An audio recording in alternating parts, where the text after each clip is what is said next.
तो बरसी किसे कहते हैं? जो 1 वर्ष के बाद आती है। वो दिन जिस दिन जन्मदिन होता है, जिस दिन जीव इस संसार में आता है, और बरसी जिस दिन एक आत्मा इस संसार से जाती है उसे कहते हैं बरसी। श्राद्ध, श्राद्ध किसे कहते हैं? अपने बुजुर्गों के प्रति जो श्रद्धा प्रकट करते हैं, जब इस संसार से चले जाते हैं तो उसे कहते हैं श्राद्ध। जो भी जीव इस संसार में आया है, जो भी आत्मा इस संसार में आई 5 भौतिक शरीर धारण करके, आने के साथ ही उसके इस संसार से जाना भी निश्चित हो जाता है कि वो कब जाएगी और कैसे जाएगी। जो संसार में आ गया उसे जाना अवश्य ही पड़ता है। इस जाने में कोई विघ्न नहीं डाल सकता। राक्षस लोग जो तपस्या करते हैं, तो तपस्या करने के बाद उनका पहला वरदान भगवान से क्या होता है? प्रभु, हम अगर अमर हो जाएं, तो भगवान कहते हैं नहीं, जो आया है उसे जाना ही पड़ेगा, तुम अगर अमर नहीं हो सकते। कोई और वरदान मांग लो, अपनी मृत्यु को कठिन कर लो, परंतु जाना तो तुम्हें पड़ेगा ही पड़ेगा। अगर हम भगवान के सगे संबंधी भी बन जाएं, तो भी हमें इस संसार से एक दिन जाना ही पड़ेगा। जैसे महाभारत के युद्ध में अभिमन्यु जो भगवान कृष्ण का भांजा था, उसकी हत्या हो जाती है, तो सुभद्रा ने, पांडवों ने भगवान को लहना दिया कि तुम कैसे मामा हो, तुम अभिमन्यु की मृत्यु को रोक सकते थे, परंतु तुमने क्यों नहीं रोका? तो भगवान ने सुभद्रा को कहा कि सुभद्रे, संसार में ऐसा कोई भाई नहीं जो अपनी बहन को दुखी देख सके, परंतु जो कर्मों का लेख है वो हर इंसान को देना पड़ता है। मृत्यु को कोई भी नहीं रोक सकता। अगर तुम्हें ऐसा है कि मैंने अपने भांजे की मृत्यु को क्यों नहीं रोका, भगवान अगर चाहते तो अर्जुन को दूर ना ले जाते।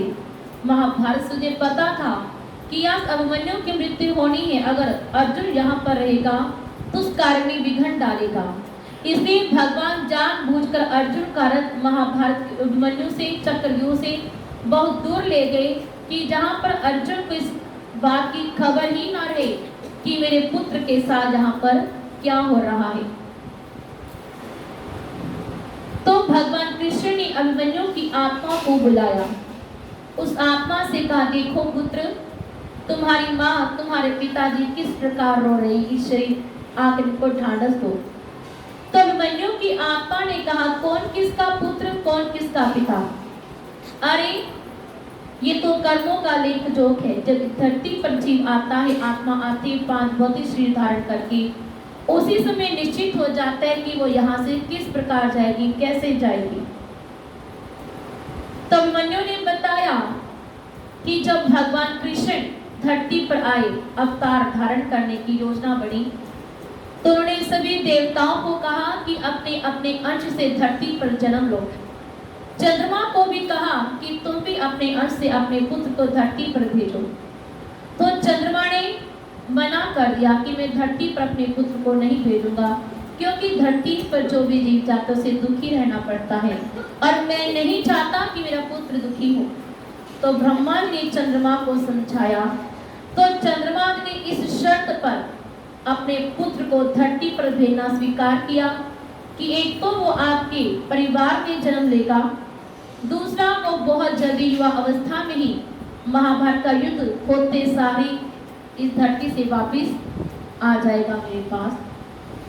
तो अभिमन्यु ने बताया कि मेरे जन्म के साथ ही मेरी मृत्यु निश्चित हो गई थी, इसलिए इसमें भगवान का कोई दोष नहीं।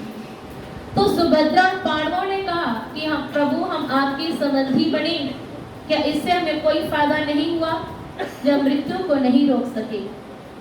तो भगवान ने अभिमन्यु की आत्मा से कहा कि इसका भी उत्तर दो। तो अभिमन्यु की आत्मा ने कहा, जिन 7 महारथियों ने मेरी निर्दयता से हत्या की है, इन 7 महारथियों की किसी टाइम मैंने भी निर्दयता से हत्या की थी। अब कर्मों का लेख जो तो देना ही पड़ता है। जब मैंने इनकी मृत्यु हत्या की, इन्होंने भी अकेले अकेले 7 जन्मों में इसी प्रकार निर्ममता से हत्या करनी थी, परंतु मेरा संबंध भगवान से जुड़ गया। उसका फायदा ये हुआ कि सातों ने इकट्ठे होकर ही एक ही जन्म में मेरे से अपनी हत्या का बदला ले लिया। जो कर्म मेरा 7 जन्मों में खत्म होना था, वो कर्म मेरा एक जन्म में ही खत्म हो गया। ये मुझे भगवान के संबंधी बनने का फायदा हुआ, उनका भांजा बनने का फायदा हुआ है। तो अगर भगवान की भी इस धरती पर आए तो भगवान को भी समय आने पर जाना पड़ता है। जिस समय भगवान राम के जाने का समय आता है धरती से, तो हनुमान जी काल हनुमान जी के वश में है। भगवान राम को लगता है कि अगर हनुमान यहाँ पर रहेगा तो काल देवता को मेरे पास नहीं आने देगा, वो उसको पकड़कर बांध देगा। तो भगवान राम एक लीला करते हैं, हर बार क्या करते हैं, अपनी अंगूठी नीचे गिरा देते हैं और हनुमान जी को कहते हैं, हनुमान जाओ मेरी अंगूठी को ढूंढ कर लाओ। हनुमान जी उस अंगूठी को ढूंढने के लिए चले जाते हैं और वहां पर उन्हें एक ऋषि मिलते हैं। उन्हें पूछते हैं, हनुमान क्या इस बार फिर तुम अंगूठी ढूंढने के लिए आए हो? हनुमान ने कहा, हाँ। आपको कैसे पता? तो ऋषि बताता है कि जब जब भगवान के जाने का समय आता है, तुम उस जाने में रोक ना लगा सको तो भगवान तुम्हें अपने से दूर कर देते हैं। इस प्रकार हनुमान जी फिर भागे भागे भगवान के पास आए तो देखा भगवान तो जाने की तैयारी कर रहे थे और सारी अयोध्या प्रजा उनके साथ जा रही है और हनुमान को कह देते हैं कि जब तक धरती पर तुम्हें रहकर राम नाम का प्रचार करना है, जो राम भगत होगी, जहाँ जहाँ राम कथा होगी वहां पर तुम्हें वहां पर रहकर पहरा देना है। तो जो भी जीव इस धरती पर आता है उसकी मृत्यु भी निश्चित है। अगर हम इस धरती पर आए हैं तो हमें दुख भी अवश्य ही आएंगे। कहती कि एक बार एक राजा है निर्मोही, जैसा उसका नाम है वैसे उसके गुण है निर्मोही, जिसे किसी प्रकार का मोह ना हो। वो निर्मोही राजा की एक दिन पालकी जा रही है तो रास्ते में अनेक गुजरियां दूध लेकर जा रही हैं। उस भीड़ में राजा की पालकी के कारण जब निकली तो काफी भीड़ हो गई। उस भीड़ में सभी गुजरों का दूध गिर जाता है, उन सबकी मटकी फूट जाती है। जब मटकी फूट गई तो सभी गुजरियां रोने लगी, परंतु एक गुजरी ऐसी है जो रो नहीं रही, वो फिर भी प्रसन्न हंस रही है। तो राजा ने अपनी पालकी को रोका, उस गुजरी को पास बुलाया और कहा, गुजरी सभी का दूध गिर गया तो सभी रो रही हैं, परंतु तुम नहीं रो रही, क्या बात है? दूध तो तुम्हारा भी गिरा है। तो उस गुजरी ने कहा, महाराज जब संसार में आए हैं तो वहां पर जहां पर हानि लाभ यश अपयश सुख दुख तो आते ही रहते हैं। मैं अनेकों नुकसान उठा चुकी हूँ, अनेकों ऐसी दशाएं मेरे ऊपर से बीत चुकी हैं, इसलिए मैं किस किस दशा के लिए रो बताओ, मैं रो रो कर थक चुकी हूँ।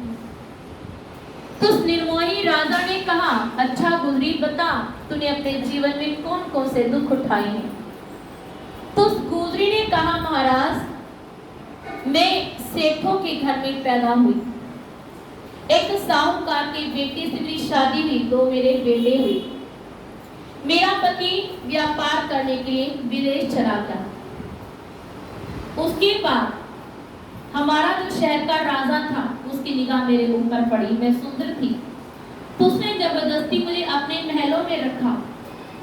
तो मैं राजा के महलों में जबरदस्ती के कारण बड़ी दुखी थी। उसके बाद मेरा पति जब बाहर आया तो मैंने किसी तरह अपने पति को संदेशा भिजवाया कि मैं राजा के महल में अपने आप नहीं आई, मुझे जबरदस्ती लाया गया है। मेरी प्रार्थना है मुझे राजा के चंगुल से छुड़वा लो। तो मेरे पति ने मेरी संदेशे को सुनकर योजना बनाई कि अमुक दिन मैं तुम्हें लेने आऊंगा। तो मैंने सभी हीरे जवाहरात इकट्ठे कर ली, राजा के महल से चुराकर आधी रात को अपने पति के साथ भाग गई। सोचा शहर में जगह जगह पहरा लगाओगे, पहचान ना ले तो जंगल में चले गए। तो जंगल में जब आधी रात को मेरा पति सो रहा था तो वहां पर एक सांप आया, उसने मेरे पति को डस लिया। मेरे पति की मृत्यु होगी तो मैं ऊंची ऊंची रोने लगी। और जब मैं रोने लगी तो पास में डाकू जा रहे थे। उन डाकुओं ने मेरे रोने की आवाज सुनी, मेरे पास आए। उन्होंने मेरा जो भी धन था वो सब छीन लिया और धन छीनने के बाद मुझे अपने साथ ले गए वेश्या के पास बेच दिया। तो वहां पर वेश्या ने मुझे धंधे में लगा दिया जबरदस्ती। मैंने धीरे धीरे तभी अपने मन को समझाया। फिर एक दिन क्या हुआ कि मेरा पुत्र ही मेरे पास मेरा ग्राहक बनकर आया। बातों बातों में पता चला कि अरे वो तो मेरा पुत्र है। मैंने उसको नहीं बताया कि मैं तुम्हारी माँ हूँ।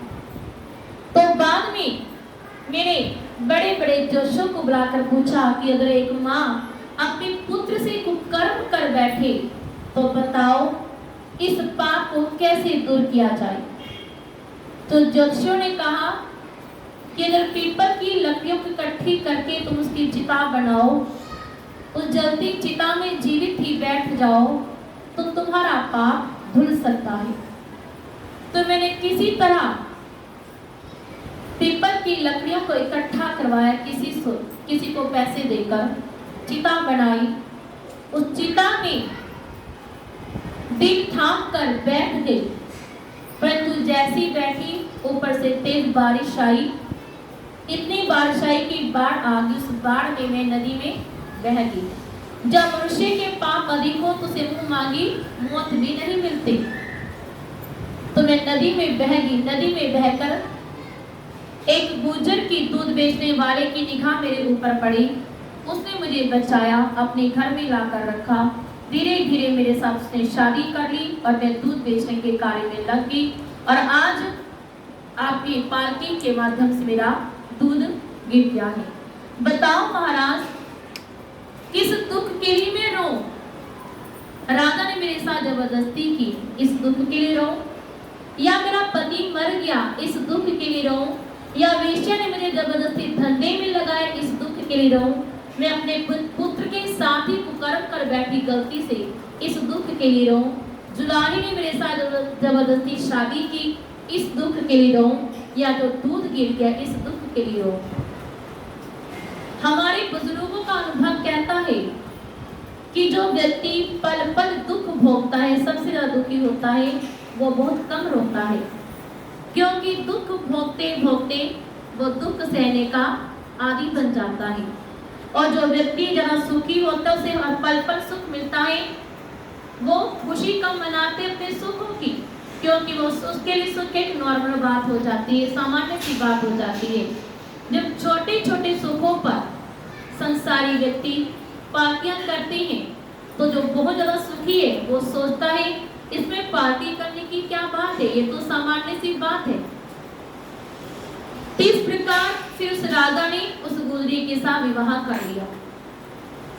विवाह करने के बाद पहले राजा के कोई संतान नहीं हो रही थी, उसके अनेक पत्नियां थी, परंतु जैसे उसने गुजरी के साथ विवाह किया, विवाह करने के बाद उसके एक संतान हुई, एक पुत्र हुआ।